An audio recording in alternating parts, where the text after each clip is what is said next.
If you've ever had a video to film or a creative task to get done, but you just felt exhausted, then this video is for you. I've personally been creating videos since 2003. I started YouTube in 2007, and since that time, I've started multiple different YouTube channels and gotten a few silver play buttons and a gold play button. I've helped thousands of creators, and I've learned a lot of lessons from success and also from personal burnout, from dealing with chronic pain, family stress and pressure, and just trying to grow a business while also trying to grow a YouTube channel. I've learned how to create videos when you don't feel like it and when your energy is low. So in this episode, I'm answering 10 of the most frequently asked community questions when it comes to content creation and energy and burnout and getting things done. So whether you're just starting out or you're deep in your creator grind, I believe there'll be some nuggets in this episode that will help you create from a place of consistency with less stress, more peace, and ultimately more creative impact.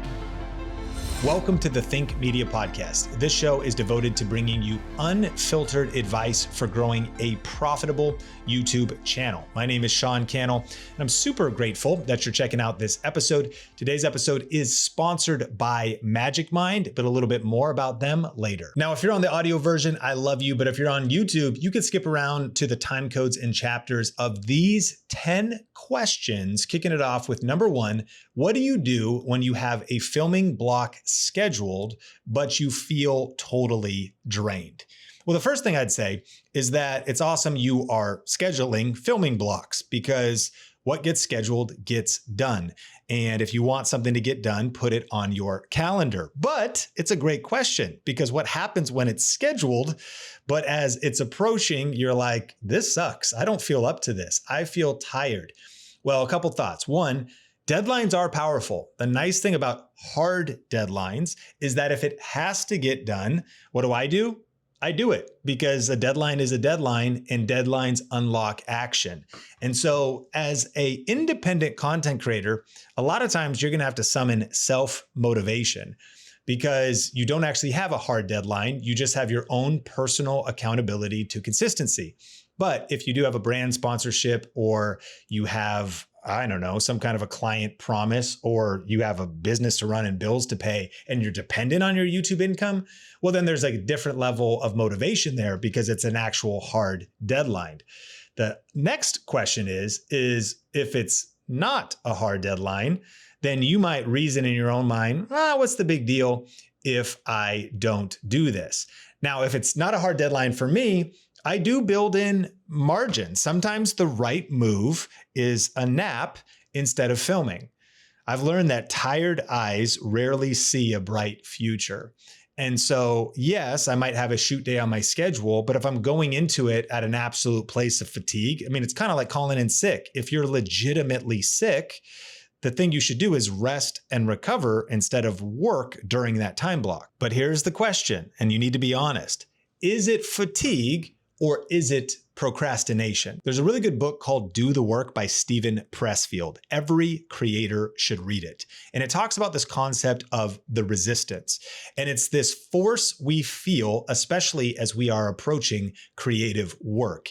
So one of the things you have to be honest about is that if you're approaching a creative block on your calendar, you shouldn't be shocked or surprised that you're trying to talk yourself out of it, or procrastinate it away, or say you're not ready. That's called the resistance, and it's very normal, and we all feel it. So you have to make the decision.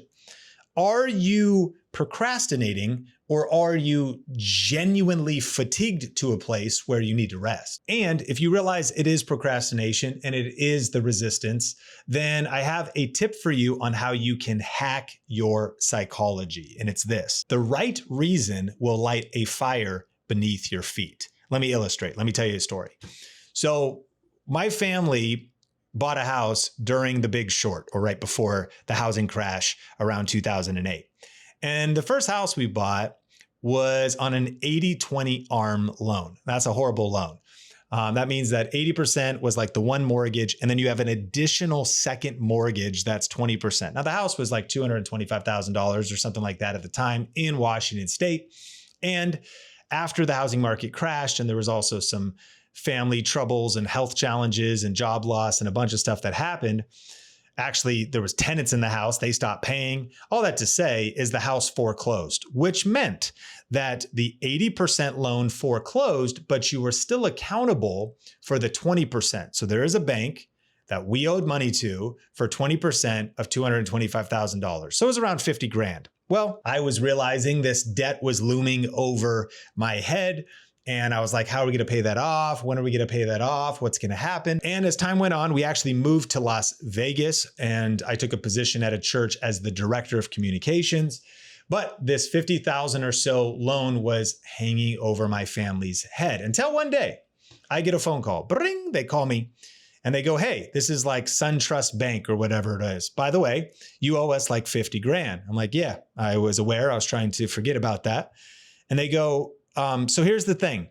If you pay us $5,000, we'll cancel all of the entire debt. You can pay the whole thing off. If you just pay us one check, 5 grand. I was like, seriously? They're like, seriously, but you're going to need to pay us within 1 week. So let me ask you a question. Do you think I was able to come up with that $5,000 in that 1 week? Answer, absolutely yes.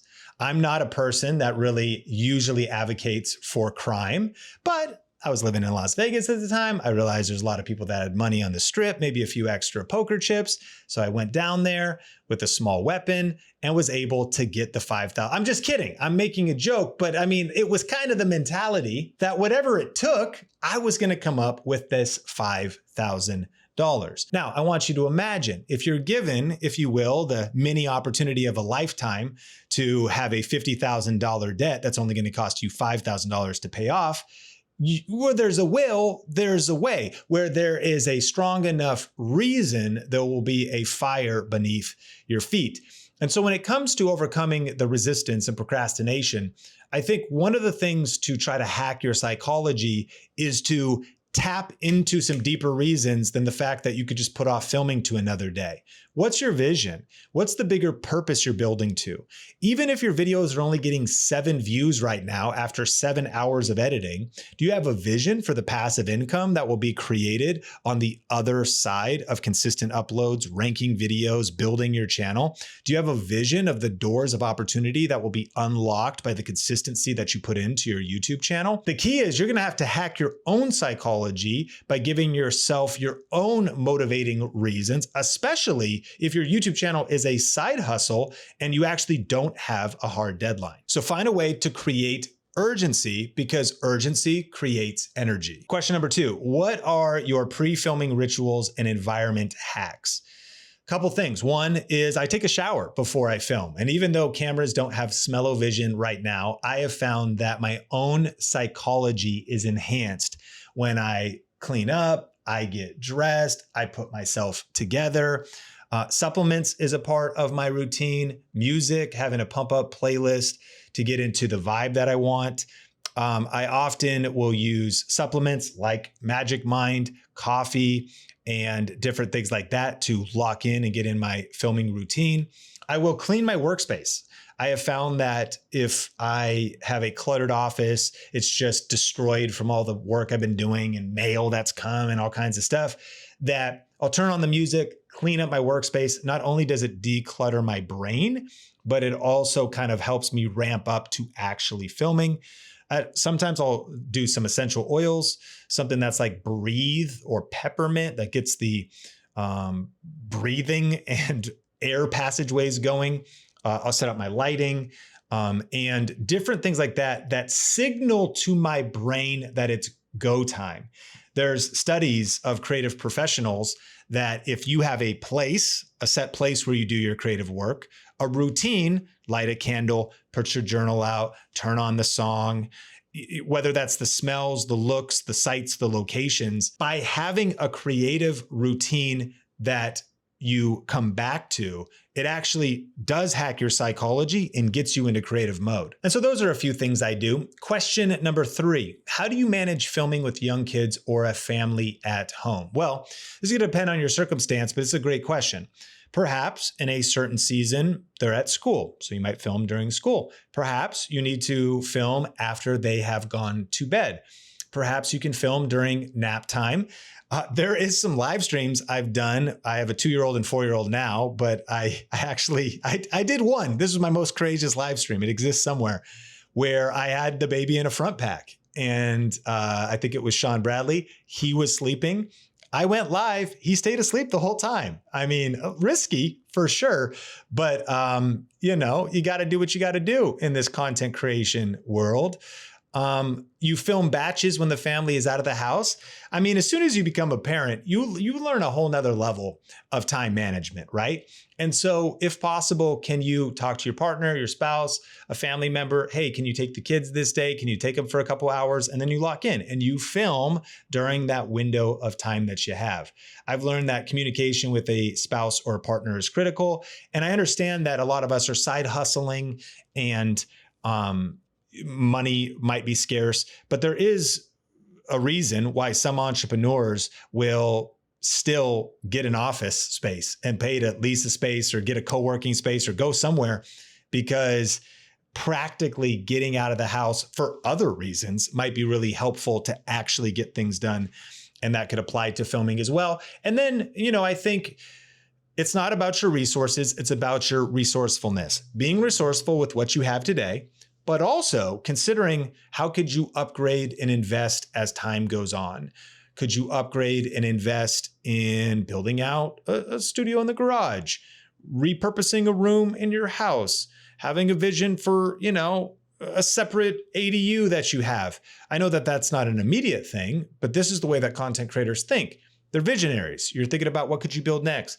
How could you change up your situation, build a different office, buy a new house? Stewarding the time and the resources you have today well will unlock the financial resources to invest in the future you want to create. Question number 4, how do you mentally reset when you get thrown off emotionally or spiritually? Man, I'm so glad you asked this question, because when it comes to content creation, business, any time where you need to show up and perform, I know that we wish things would be perfect, but I've learned that they almost never are. Like you might have some critical meeting and it's at, 10 or 11 in the morning. And yet that's the morning that you get in an absolute knockdown, drag out fight with your spouse. Like you actually maybe have something that you go live or perform or something. And that's the day that somebody calls you and you get bad news. Or again, you've got a day where you need to show up and perform, but you wake up and you've got low back pain and you feel super sick.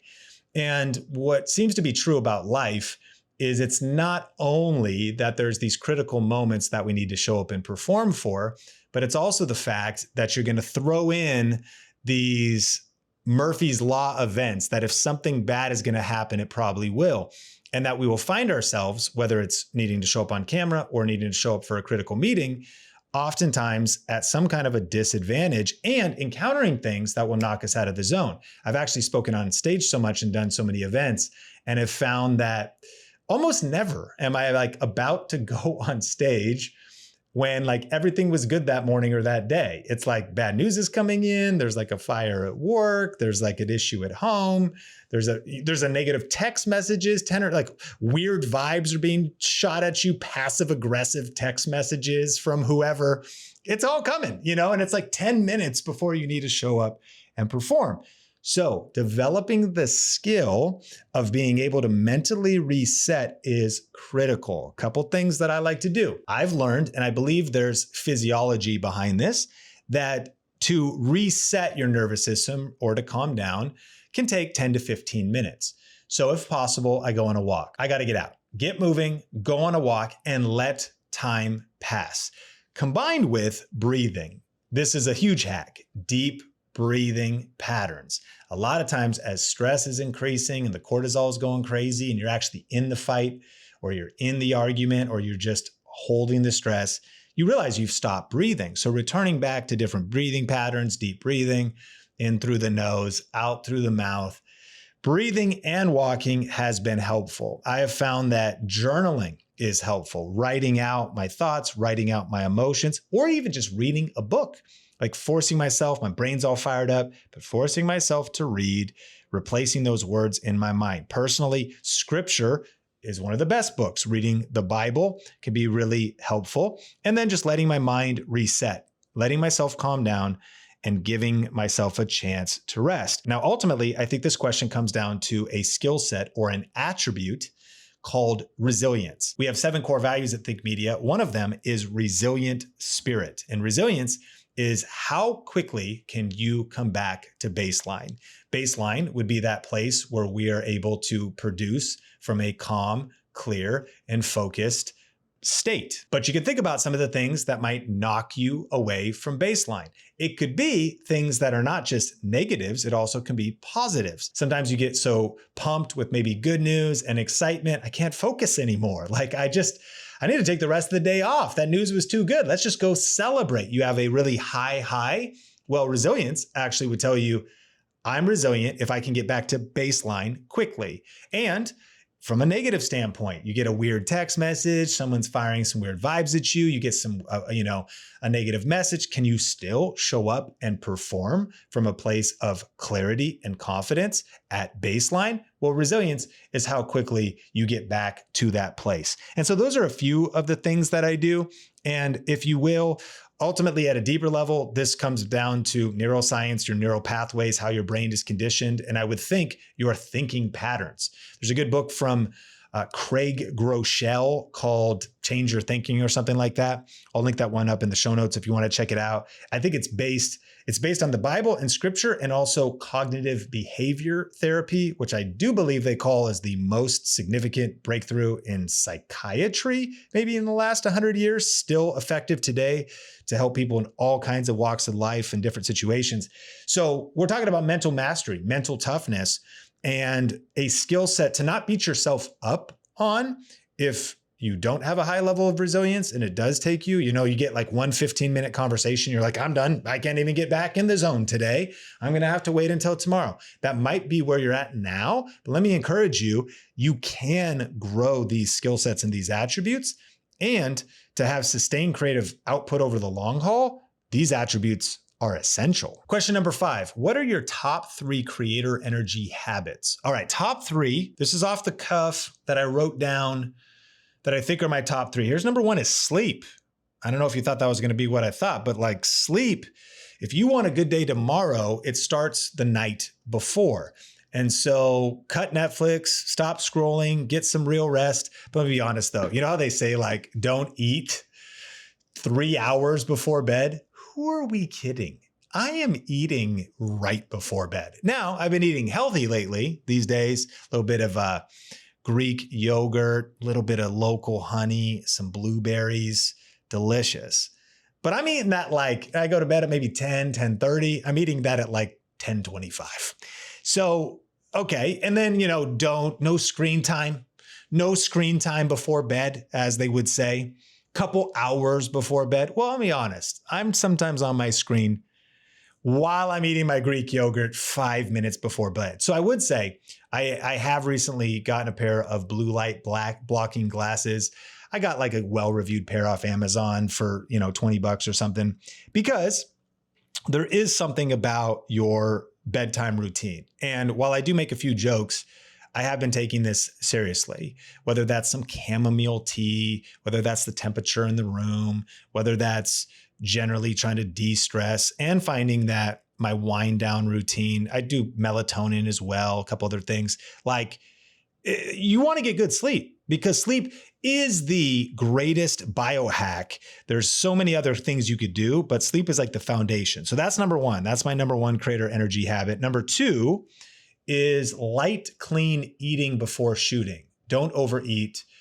Go lean, go light. I don't know about you, but I know that if I eat like a huge lunch, when I worked at this church, we used to go to this place called BJ's, and it was all you can eat soup and salad.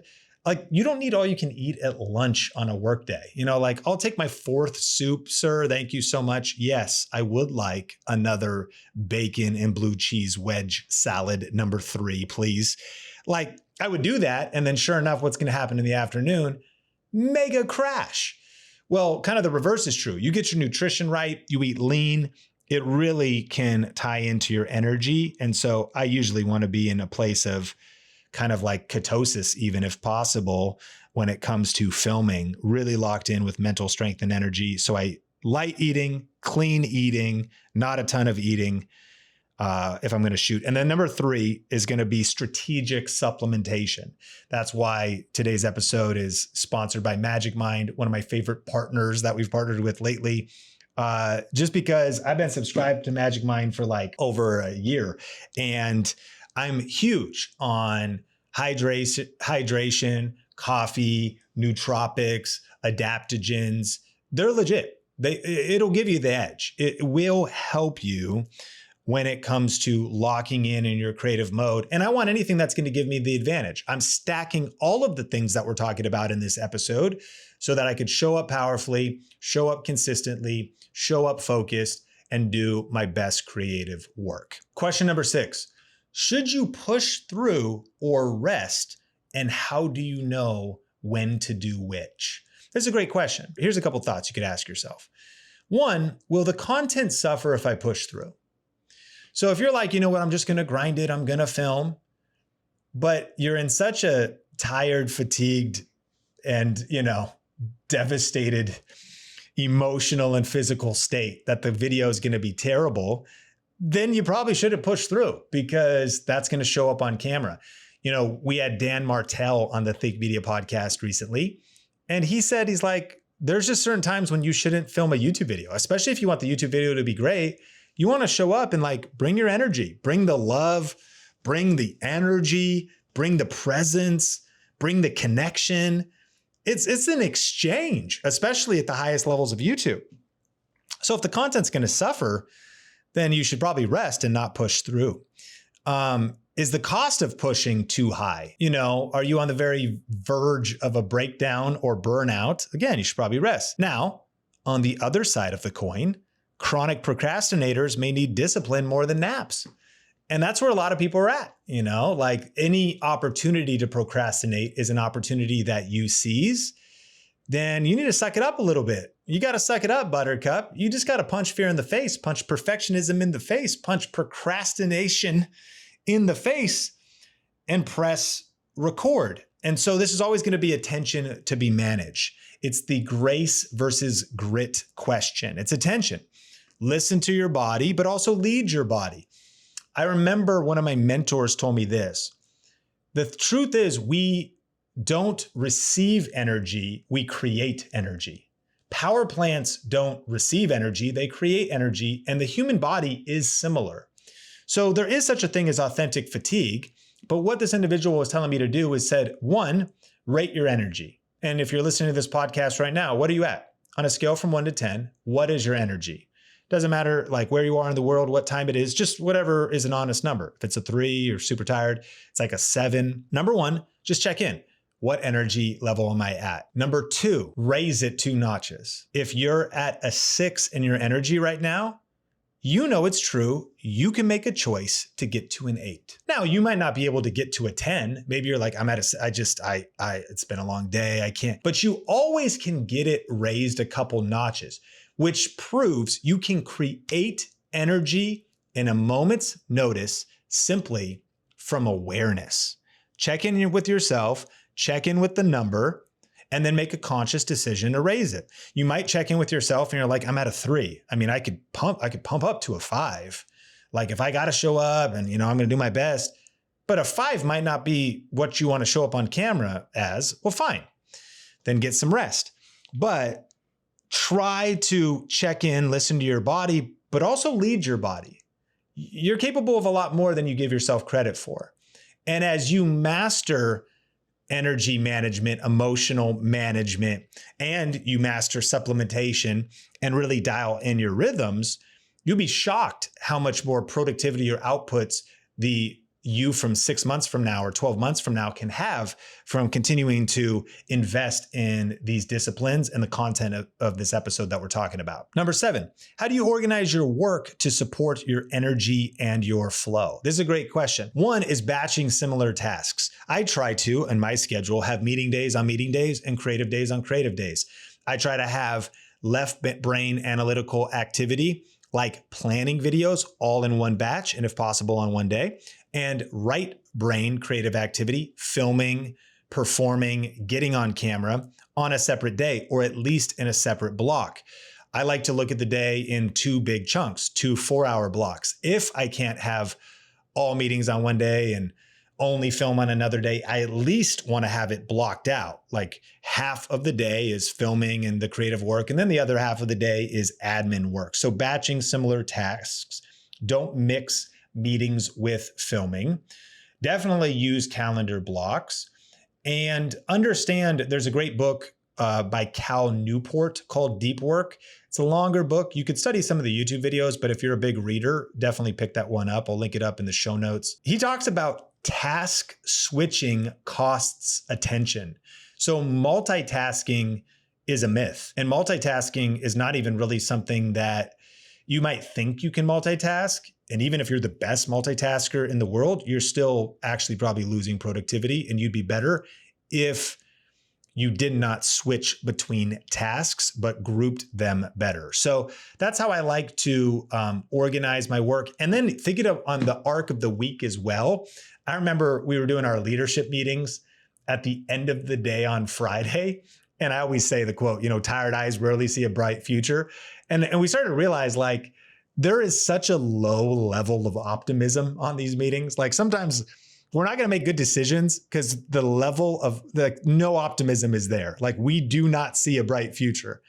So be aware of that. What are your rhythms in the week? What are the valleys and the peaks of the week? There's another good book.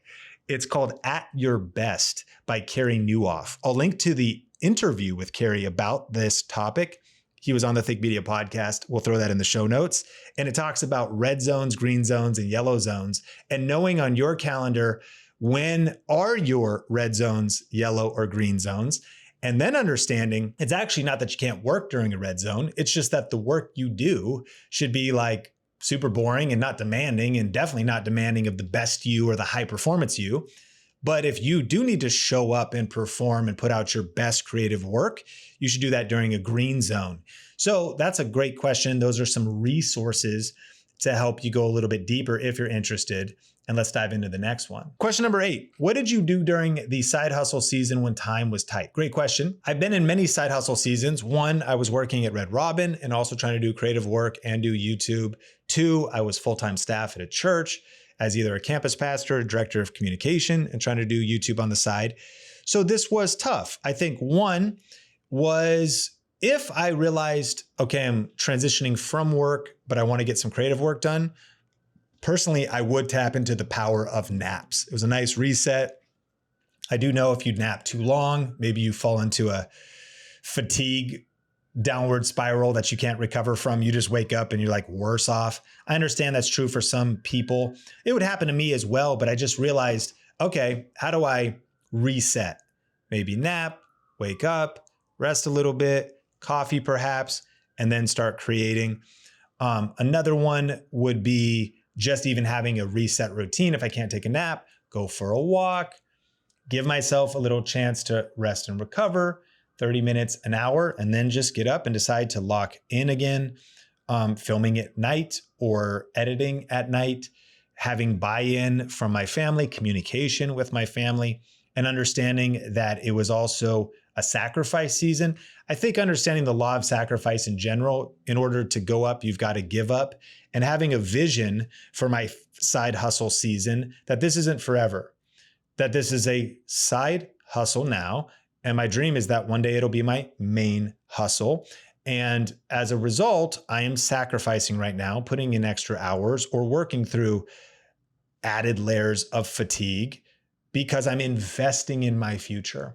And I want to pay the price today for the future I want to create tomorrow. That was my mindset. And another thing that I did during the side hustle season was I also became obsessed with ranking videos. Now, if you're new to the Think Media podcast, what a ranked video on YouTube is a video that you post today that keeps getting views for weeks, months, and even years after you posted it.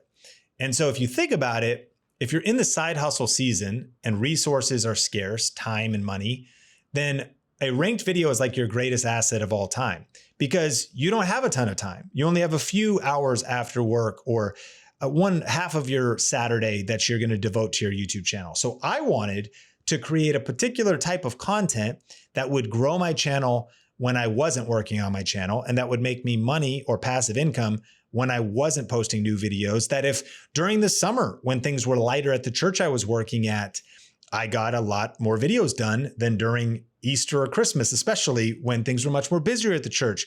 But because during that season of the year, I was able to rank videos, I was getting views, subscribers, growth, and income in perpetuity because the video is ranked. Now, subscribe to the podcast for more on that. Or if you've never watched our free 1-hour class, it's at thinkmasterclass.com, or click the link in the show notes and watch. It's on demand, 1 hour. It'll break down our 7-step process for how to rank videos on YouTube. Ranked videos are like the 8th wonder of the world. They're the coolest thing in the world. And they are a bridge from your side hustle to going part-time or full-time on YouTube. So that's one of the things.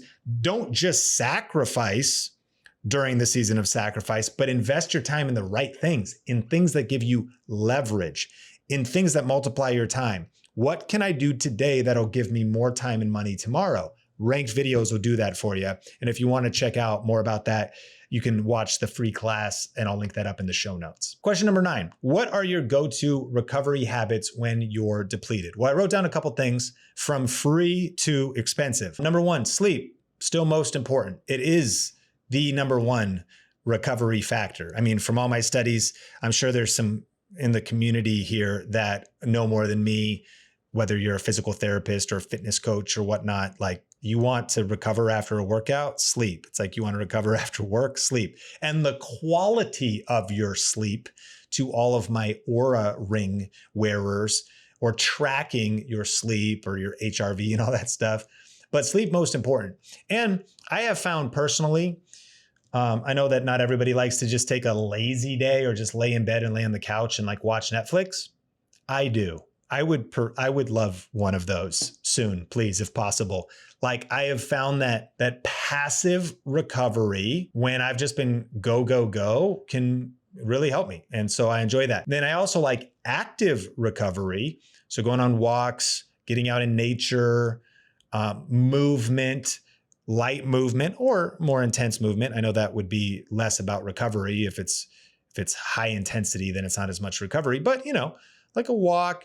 And then a PEMF mat, red light therapy. I mean, I got red light panels behind me. You could see back there, cold exposure, which, depending on the time of year, in the Pacific Northwest where I am, I've been taking cold showers. I like going to the banya, which is a Russian steam bath that's got cold plunge and sauna and steam room and red light therapy and jacuzzi, and you rotate through. Major active recovery place, super great. And one of the things I've dreamt of doing is actually putting together like an ebook or something, or like a download of all my different supplements and recovery things and whatnot. Let me know if you'd be interested in that. If nobody is, then I won't make it. But ultimately, those are a few things that I do. I take recovery very seriously, and I'm very thoughtful about thinking about how can I recover well so I can stay at my best. Okay, we're gonna get to question number 10 in just a second, but I've got a couple shout outs that I need to do. First, let me ask you a question. Which of these tips did you like best? And do you have any tips to share with our community?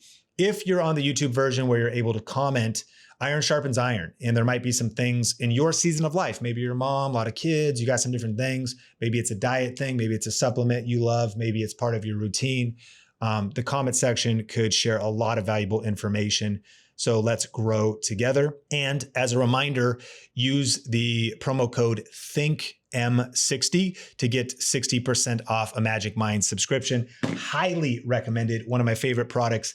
And yes, they are a sponsor, and I'm super pumped that they are, and that when we reached out, they wanted to partner, because I've been a subscriber for over a year, and I love Magic Mind, and I think you will as well. All right, question number 10. What role does faith and prayer play in your creative rhythm? Answer, a lot. I would say that out of any given 10 days in a row, I probably wake up and read the Bible, pray, and journal 9 out of 10 of those days.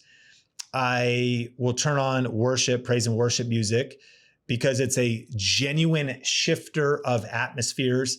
If you look at David and Saul in the Bible, David would play and it shifted the atmosphere around Saul. Elijah had a harpist for when he would prophesy. So the power of not just music, but worship music combined with prayer, giving God glory, it shifts my spirit, my attitude, my energy. There is a verse where it says David encouraged himself in the Lord, which even speaks to this, the power of prayer, worship, and having that ability to shift your state, reconnect with God, draw strength from God's presence. I have found that prayer aligns my motives, aligns my message, gets me into the right zone. I have found that when I'm feeling discouraged, when things are heavy, that I will lean on God. There's a verse that says that God gives us the oil of gladness for the spirit of heaviness. I think earlier I talked about going on a walk and breathing if you're stressed, but prayer is the superpower for feeling stressed or discouraged or overwhelmed. Knowing that we have a refuge in God has been huge. And so on Christ, this solid rock I stand, all other ground is shifting sand. Cultivating my spiritual life, drawing strength out of the Bible, out of prayer, out of worship, have been huge for me. And I've also found that as a business owner, entrepreneur, and content creator, that we should expect creativity and wisdom out of our relationship with God. Not that it's like transactional, but these are like Bible verses. In James, it says, if any of you lacks wisdom, you should pray for wisdom and God will give you wisdom. It says in Chronicles that the sons of Issachar knew the signs of the times and knew which action Israel should take. The first person that it says the Spirit of God in the Bible rested on was Bezalel, who was a craftsman and a creative. So there is something about seeing this theme in Scripture that God wants to partner with us as artists, as creators, and infuse us with creative energy. I believe that God is a creator and we were created in His image to create. He has woven creativity into our DNA, and not just by nature, but also that if we want fresh inspiration, I mean, even the word enthusiasm, I might mess this up a little bit, but I believe the Latin root is infused with the Spirit. And so enthusiasm is having God's Spirit, right, partnered with our being. And so I actually really believe that our best creativity, our best innovation, our best ideas, our best artistic expression, but also our best creative problem solving comes out of a partnership with God. And it comes out of a lifestyle of that, but also out of moments where maybe there's a specific need. We can go to God in prayer. And if you want, more on this too, there actually is some good resources out there. They're not coming to mind, but there's some good books on this, a lot of good passages. I've created some devotionals on this. If any of this topic interests you and you're on the YouTube version, let me know, because I would love to talk more about the partnership of faith, business, creativity, and like Holy Spirit inspired content creation. If you got value out of today's episode, can you like, rate, review, and share wherever you watch or listen? This is the Think Media Podcast, and my name is Sean Cannell, your guide to building a profitable YouTube channel. Thanks again for listening or watching, and I will catch you in the next one.